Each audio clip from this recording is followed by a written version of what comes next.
She said, "You're not my husband. You don't get a say in where I go or who I'm with." I smiled and said, "Okay, you're right." So I stopped acting like one. Until she returned and found all her suitcases and favorite clothes scattered outside in the rain. I am not here to tell you what to do with your relationship. I am here to tell you how one sentence from the woman I loved pulled the brakes on 3 years of slow self-betrayal. My name is Ethan. I am in my early 30s. And this story is about Sophie, her ex, and one very simple word that ended everything for me: cool. I met Sophie at a mutual friend's birthday. You know that type of girl who walks into a room and somehow the volume shifts around her. She was bright, fast, funny, knew everyone, and looked like trouble in the most attractive way possible. I was not the guy women usually stop the world for. I was the safe one. Steady job in IT, gym 3 times a week, lived below my means, drove a normal car, called my mom on Sundays. Sophie liked that about me. At least that is what she said. In the beginning, she made me feel chosen. Voice messages in the morning, random pictures in the middle of the day, long calls at night. She would joke that I was her husband energy and that with me she finally felt stable. I took that seriously, probably too seriously. In the first months, there were little things that did not sit right. Mentions of her ex, Jack, how he was wild, how no one would ever understand that connection, how no one has ever made me feel like that, but you are better for me. It sounded like a compliment. It felt like a warning. I paid for most of our dates. She joked about me being provider-coded. She loved that I would drive across town to see her after long days. Loved that I fixed her Wi-Fi, brought food when she was sick, helped with her resume. Listened to every meltdown about work, friends, and her family. Every time I tried to talk about how I felt, she would kiss me, distract me, and tell me I was overthinking. I called it passion. In reality, it was avoidance. The first time Jack appeared as a real problem was about 6 months in. We were lying on her couch, some show playing in the background, her head on my chest when her phone lit up. I did not snoop. The name just flashed big and bold. Jack. She casually said, "Oh, that is my ex. We are still friends. It is not a big deal." I remember that weird drop in my stomach, but she sounded so unbothered, so confident, that I felt stupid for even noticing. She told me they dated on and off for years, that they were toxic together but deeply connected, and that it was grown up to stay friends. I did not like it, but I also did not set a real boundary. I did what a lot of guys do when they are in deep. I told myself not to be insecure.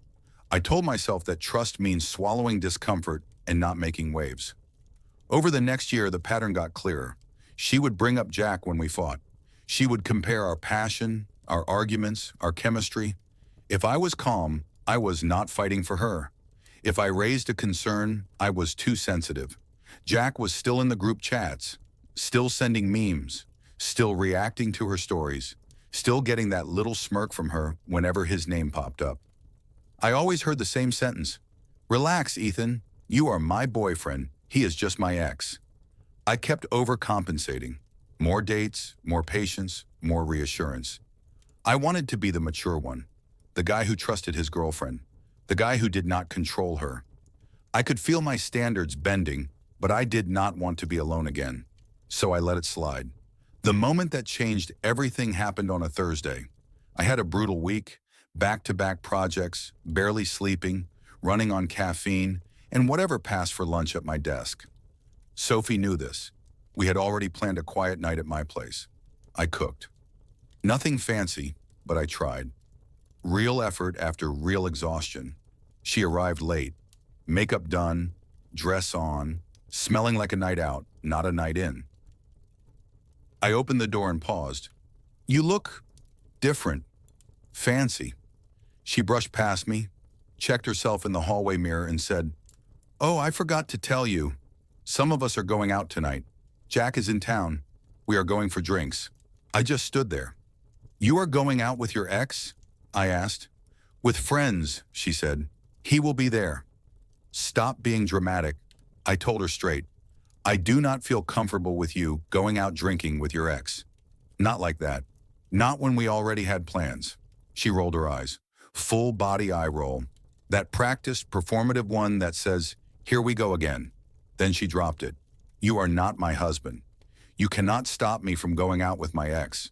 And she said it with this mix of mockery and superiority, like I was a strict parent she was rebelling against, not the man she claimed to love. There are sentences that do not just land in your ears. They land in your spine. In that moment, something in me went very, very quiet. I looked at her.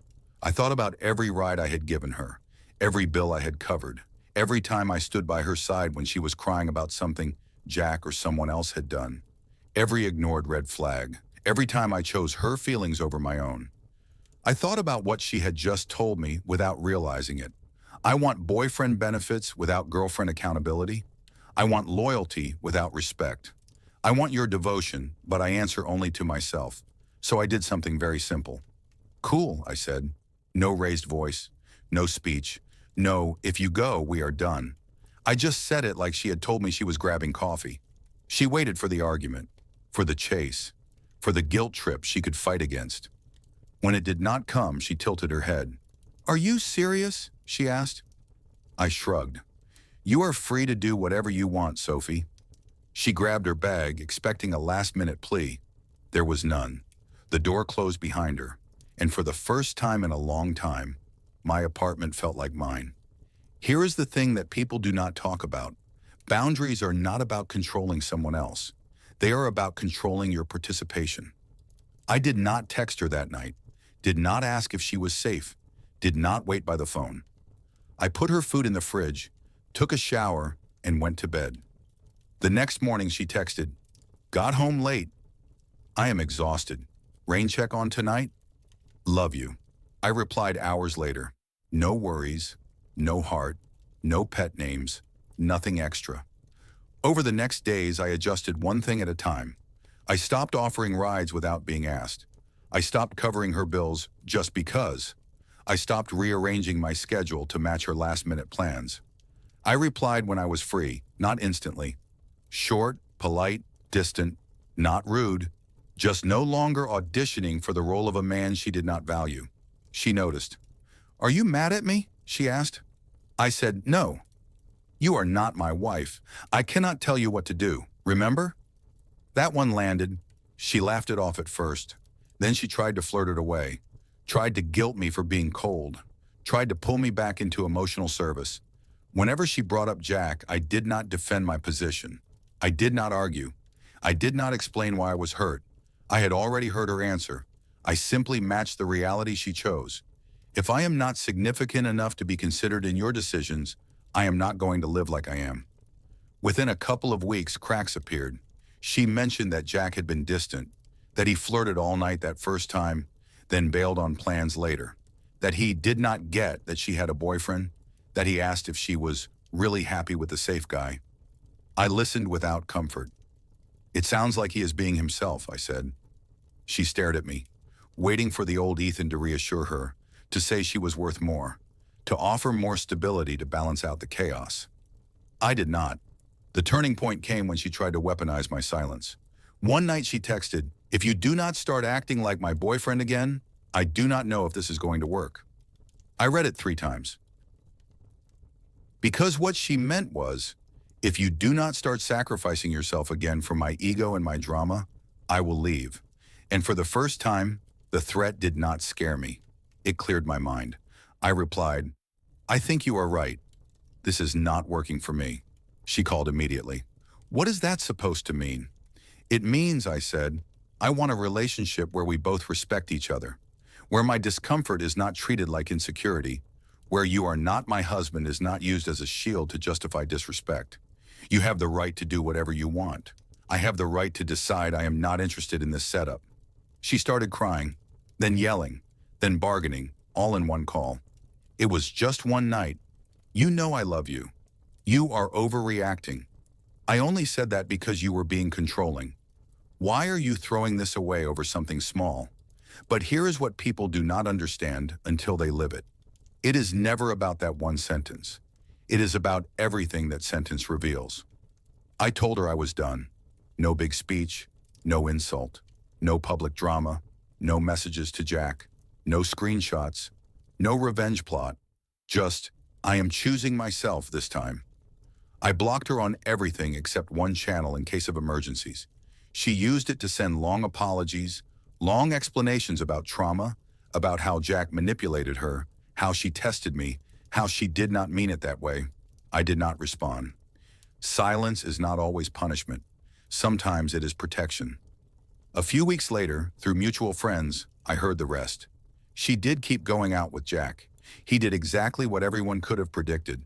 A few fun nights, some recycled romance, then radio silence. She tried to turn back to me as the stable harbor. I was not there anymore. People called it karma, like the universe served her revenge on my behalf. For me, it was simpler. I stopped funding my own disrespect. In the months that followed, something strange happened. I did not just feel single, I felt light. My money was mine. My weekends were not built around her moods. I slept, I lifted, I read. I caught up with friends I had quietly neglected because I was always on call for Sophie's crises. I realized that for 3 years, I had been trying to earn the basic treatment that should be the starting point. So if you are listening to this trying to decide if you are overreacting because your partner wants the perks of a relationship while telling you that you have no right to feel uneasy or set lines, hear this from someone who stayed too long. You are not crazy for wanting respect. You are not controlling for expecting your partner not to go on flirty nostalgia tours with their ex. You are not insecure for withdrawing your effort from someone who laughs at your place in their life. You do not have to scream. You do not have to beg. You do not have to expose them online. You only have to decide what you will and will not participate in. My story did not end with a dramatic showdown in a restaurant or some elaborate revenge. It ended with one word at the door. Cool. And everything after that was me finally believing it.